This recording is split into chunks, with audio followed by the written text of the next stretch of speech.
एक गांव में 35 वर्षीय कमलाताई नाम की एक औरत रहा करती थी। उसका एक ढाबा था। उसके ढाबे पर मिलने वाली रबड़ी बहुत दूर तक मशहूर थी। वो रबड़ी वो खुद बनाती थी। कमलाताई क्रूर और निर्दयी स्वभाव की थी। वह गांव में ब्याज पर पैसे उठाने के काम भी करती थी। इस काम के लिए उसने कुछ गुंडे भी पाल रखे थे। एक दिन गांव का सरपंच चतुर सिंह कमलाताई की रबड़ी खाने के लिए आया। कैसी हो कमलाताई? मैं तो हमेशा अच्छी होती हूँ चतुर सिंह जी।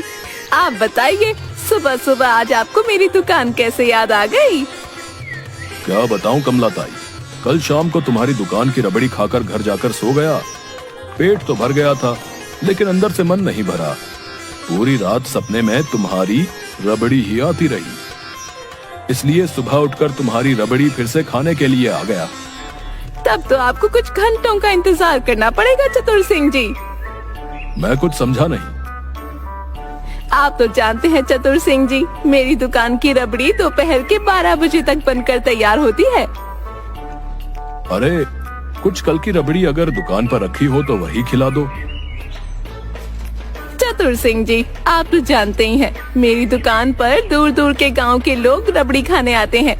उनमें से बहुत सारे तो बगैर खाए ही लौट जाते हैं, क्योंकि रबड़ी खत्म हो जाती है। तो कल की रबड़ी बचने का तो कोई सवाल ही नहीं उठता। और वैसे भी अपने गांव में आपके अलावा सिर्फ इक्का दुक्का लोग ही मेरी दुकान पर आते हैं, वरना मेरी दुकान तो बाहर के गांव के ग्राहकों से चलती है।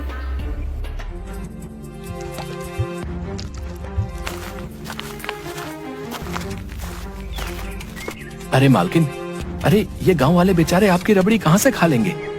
मालकिन, इन बेचारों के ऊपर तो पहले से ही इतना कर्ज का बोझ है कि इन्हें तो एक वक्त की रोटी मिल जाए तो इनके लिए ये बहुत बड़ी बात है। तो कहना क्या चाहता है ढैया? कुछ नहीं मालकिन, मैं तो बस ये कहना चाहता हूँ कि हमारे गांव में गरीबी बहुत ज्यादा है। मुझे बेवकूफ समझ रखा है तूने? मैं सब समझती हूँ। तू हंसी हंसी में मुझे ताने देता रहता है। अरे ढैया पर क्यों भड़क रही हो कमलाताई? वो बेचारा कुछ गलत थोड़ी ही ना बोल रहा है। हम सब जानते हैं कि पूरा गांव तुम्हारा कर्जदार है। उन बेचारों की जमीन जायदाद खेत सब तुम्हारे पास गिरवी रखे हैं, और वो बेचारे जीवन में न कभी सूद सहित तुम्हारे पैसे लौटा पाएंगे और न वो अपनी संपत्ति छुड़ा पाएंगे, क्योंकि अगर तुम किसी को 500 रुपए सूद पर देती हो तो अगले महीने उसका सूद ही 5000 हो जाता है। लेने वाला तो बेचारा वैसे ही मर जाएगा। अरे तो मैं क्या इन सब गांव वालों को घर घर जाकर जबरदस्ती कर्जा देती हूँ क्या? वो मेरी दुकान पर खुद आते हैं पैसे मांगने के लिए। पैसे देने से पहले मैं उन्हें सब बता देती हूँ कि मैं सूद और लोगों से थोड़ा ज्यादा लगाती हूँ। इसके बावजूद भी अगर वो नहीं मानते तो उसमें मैं क्या करूँ? और तुम तो इतने भोले बन रहे हो चतुर सिंह, जैसे कि तुम तो राजा हरिश्चंद्र की संतान हो। मुझे सब पता है शहर में तुम कौन सा काला कारोबार करते हो। अरे कमलाताई, तुम तो मेरी बात का बुरा मान गई। मैं तो बस तुमसे ये कहना चाहता हूँ कि अपने गांव के लोगों पर थोड़ा सा तरस खा लिया करो।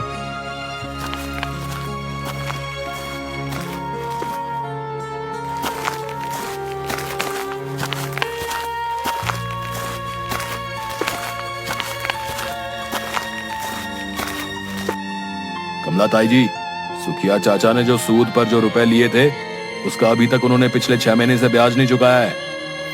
अरे पूरे 1 लाख रुपए लेकर गया था, जिसका ब्याज और असल मिलाकर पूरे 5 लाख रुपए है। जाओ जाकर पैसे लेकर आओ। हम दोनों सुखिया से पैसे ही मांगने गए थे, लेकिन आज उसकी बेटी की शादी है। उसकी पत्नी बहुत रो पीट रही थी, इसलिए मजबूरी में हम दोनों को वापस आना पड़ा। अरे मुस्टंडो, रोज मेरी 2-2 किलो रबड़ी खा जाते हो और 3-3 किलो पी जाते हो दूध। ये सब मैं तुम्हें मुफ्त का नहीं खिलाती पिलाती। उस सुखिया की पत्नी ने तुम्हारे सामने तो आंसू क्या बहा दिए, तुम दोनों पिघल गए। चलो मेरे साथ, देखती हूँ कैसे पैसे नहीं देता सुखिया। आज तो मैं उससे अपनी पूरी रकम वसूल करके ही लौटूंगी।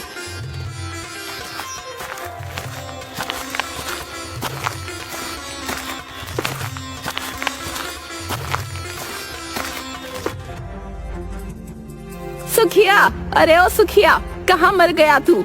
अरे कहाँ मुंह छुपाए बैठा है? हिम्मत है तो यहाँ आकर कमला ताई का सामना कर।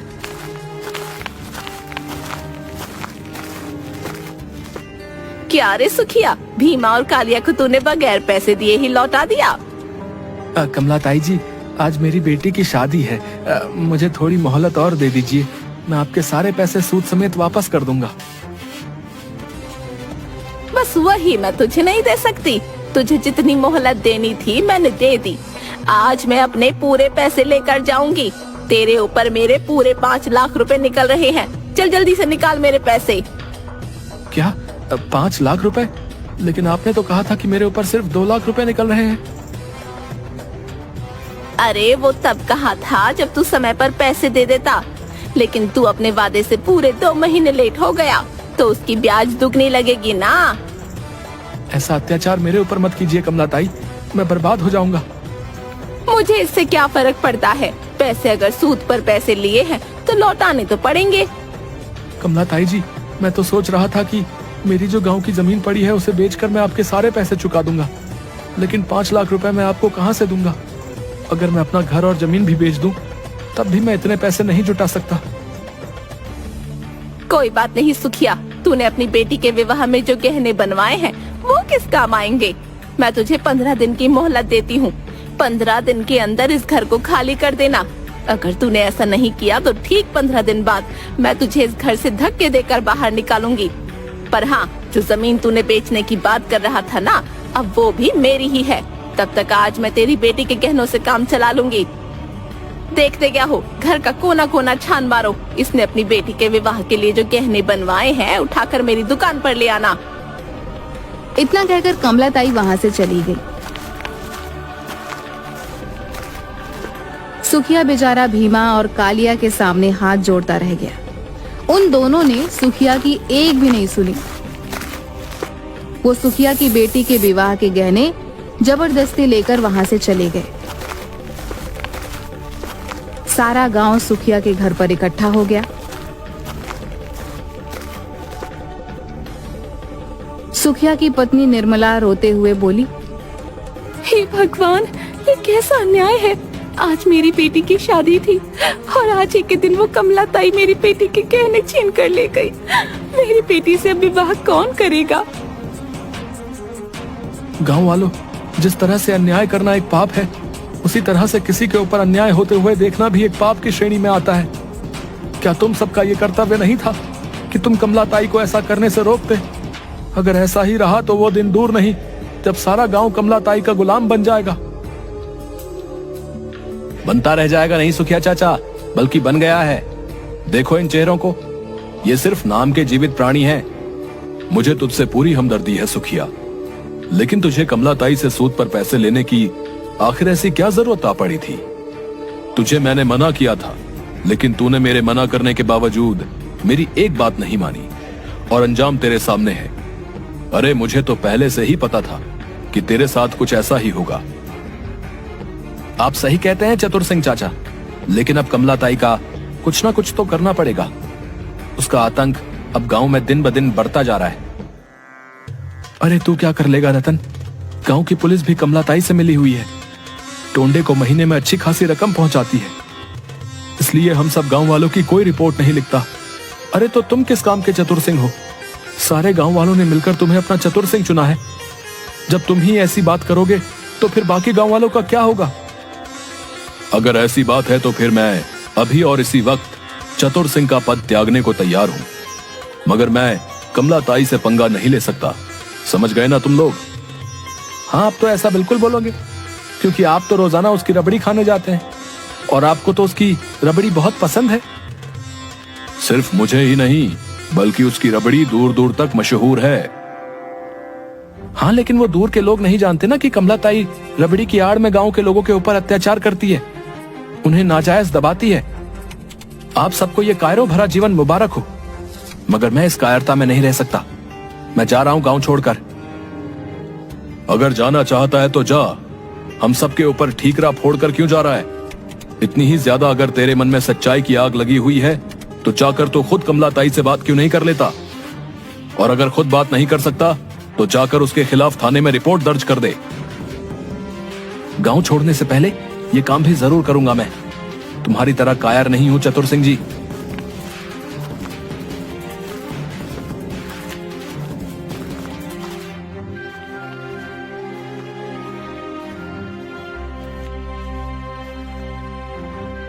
मुझे कमलाताई रबड़ी वाली के खिलाफ रिपोर्ट दर्ज करवानी है टोंडे साहब। अच्छा, क्या किया कमलाताई ने तेरे साथ? मेरे साथ नहीं, लेकिन गांव वालों के साथ जरूर किया है।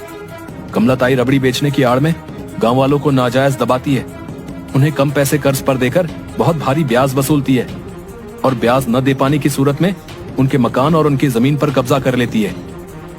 तुझे शर्म नहीं आती एक विधवा पर ऐसा इल्जाम लगाते हुए? एक तो उस बेचारी का पति 10 साल पहले मर चुका है, तब से वो बेचारी रबड़ी बेच बेच कर अपना धंधा कर रही है। सीधी तरह से यहाँ से निकल जा, वरना इतना मारूंगा कि सारी सच्चाई गिरी निकल जाएगी। निकल यहाँ से अब।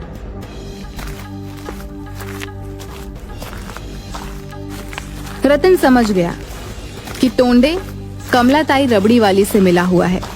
वह चुपचाप गांव की सीमा से बाहर निकल गया।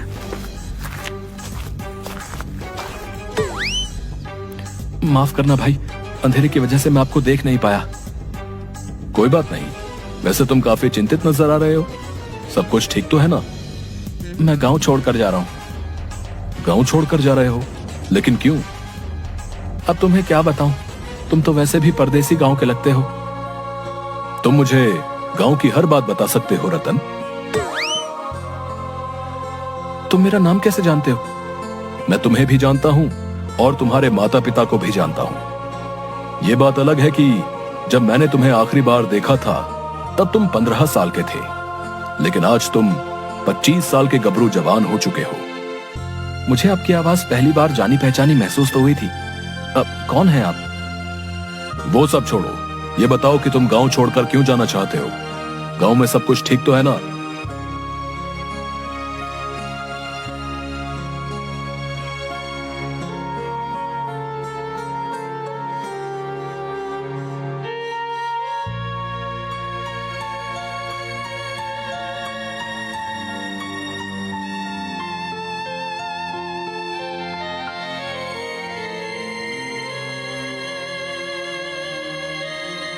चिंता मत करो रतन, कल कमलाताई रबड़ी वाली का गांव में आतंक समाप्त हो जाएगा, क्योंकि अब मैं आ गया हूं। चलो मेरे साथ।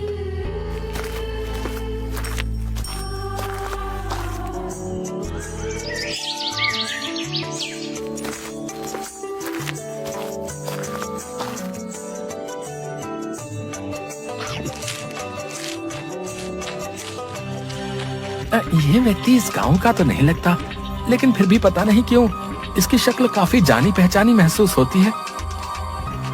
अरे क्या खाक जानी पहचानी महसूस होती है? पूरे 2 किलो रबड़ी खा चुका है अब तक।